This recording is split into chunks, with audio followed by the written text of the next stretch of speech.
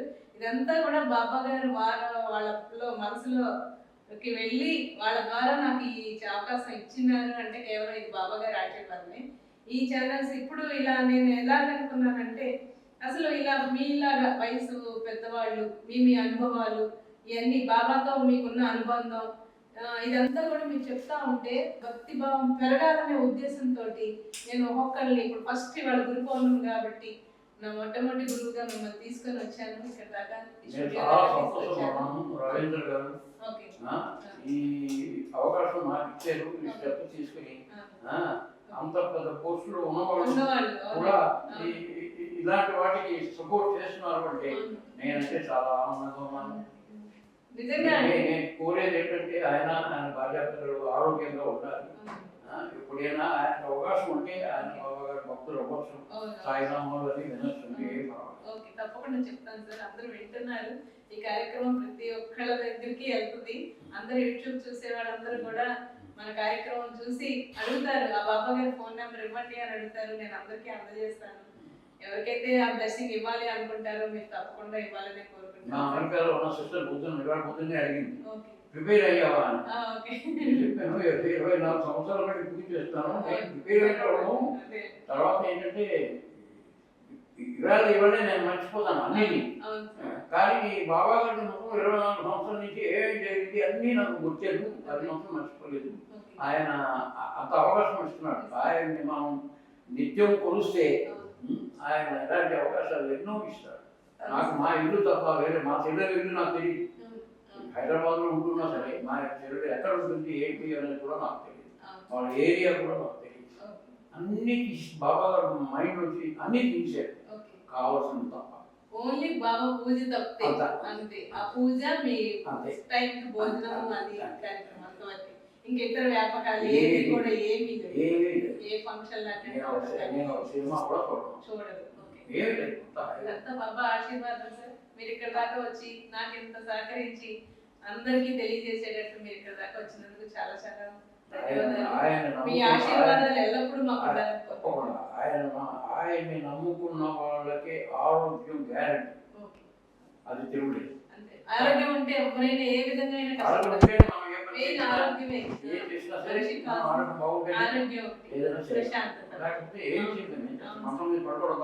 ఏమి చేయలేదు. ఎప్పుడైతే ఆరోగ్యం కోల్పోతామో అన్ని కోల్పోయినట్టు. ఆరోగ్యం అలాగే మీ ఆశీర్వాదాలు మాకు ఎల్లప్పుడూ ఉండాలని, ఈ కార్యక్రమం ఇంకా ఇంకా ఇంకా దిగ్విజయంగా ఎదగాలని చెప్పి నేను కోరుకుంటున్నాను సార్. మీ ఆశీర్వాదాలు ఎప్పుడు జరిగిన అనుభవాలన్నీ మళ్ళీ ఎప్పుడైనా మీరు అవకాశం కలిగించి రవీంద్ర గారు కూడా చేస్తే నేను ఎంతో సంతోషిస్తాను. తప్పకుండా సార్. థ్యాంక్స్.